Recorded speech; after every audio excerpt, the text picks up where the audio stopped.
Hey everybody, been a little while. Well, if I could record videos and build smokers every day and then barbecue once in a while, I think I might do that, right? I know it's made a good profession for some of my other favorite YouTubers, so kind of fun. I did end up finishing Eileen. Did have a video of it, of course. Rolling smoke, man, that thing cooks really good. So I was gonna sell it so I can maybe recoup some costs and start building something larger. I mean, the goal would be, one day running 1,000-gallon offset and cooking the world's best brisket here in Norman, Oklahoma. But anyways, in the event, or I mean, not event, but in the process of wanting to extend my other smoker, my old Country Wrangler, I acquired the welder and other materials to even make another smoker.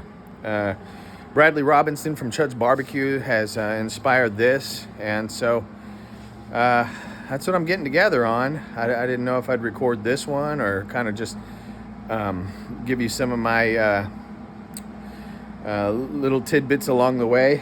I had started recording on this build and then went back and finished the other one. So anyways, if you've seen any of the other videos that I did, you might be wondering where the complete build was of the other smoker. So I'm kind of just starting it. I did some things, haven't updated for a while, but I haven't done a whole lot. So anyways, I'm gonna go ahead and let you see what I have done so far, and maybe the technique I'm using. I did have two of these steel barrels. Started to cut one in half so that I could lay it flat and use it as sheet metal. And one of the videos I did was saying, well, that wasn't going to work. Anyways, not cold rolled steel. I'm not going to be able to even stand on it to flatten it out or hammer it out. That would be ridiculous, right? Again, I'm new to steel work.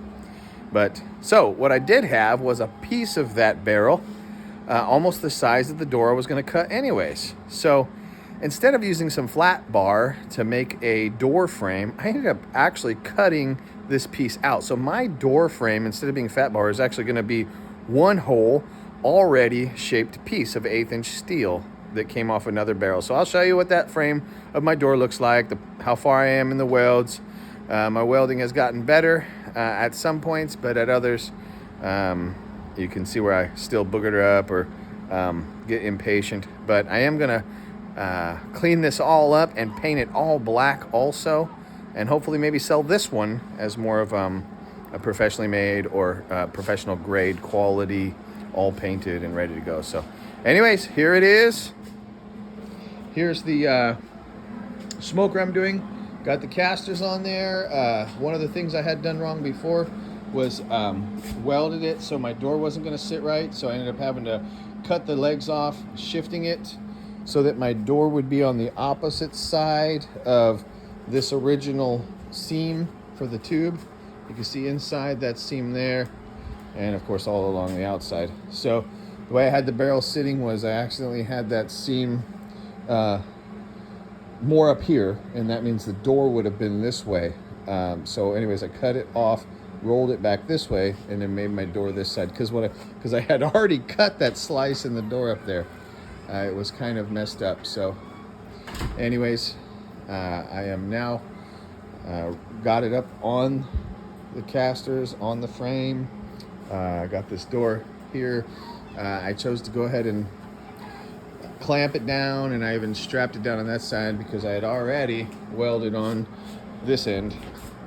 I'll end up cutting that open and doing a collector and a smokestack, of course. So anyways, this is the way I'm doing the one-piece frame. So those are just lines where I drew out some markers to get it in there, some mismarkings even. I got it set what I think is fairly even on both sides. This was halfway. Hopefully I got this to where I've got the seam halfway through.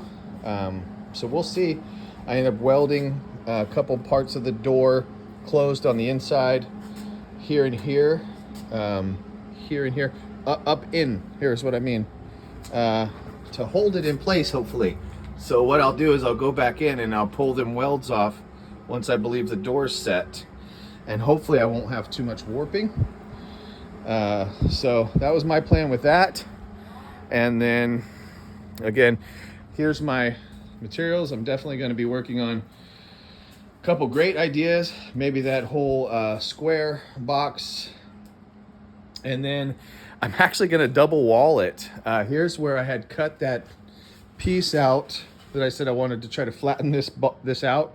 Nope, didn't flatten out. So that was the piece I used for my door. I ended up cut it into a frame. Here's the inside of that. I'll have metal to use for other kind of tasks. I thought about cutting some of the trim and putting a lip on even on the inside of the door, almost like double. Got the outside, maybe inside lip, so it would be maybe have an extra good seal. That I might not do that though. I think that might be overkill. So we'll see how good it sits when I get the door open.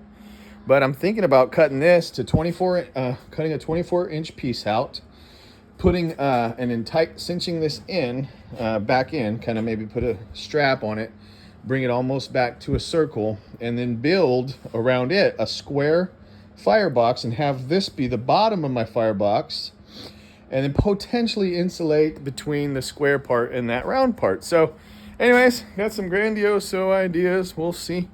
But just kind of having fun building this cooker, and hopefully I can maybe sell this one, and then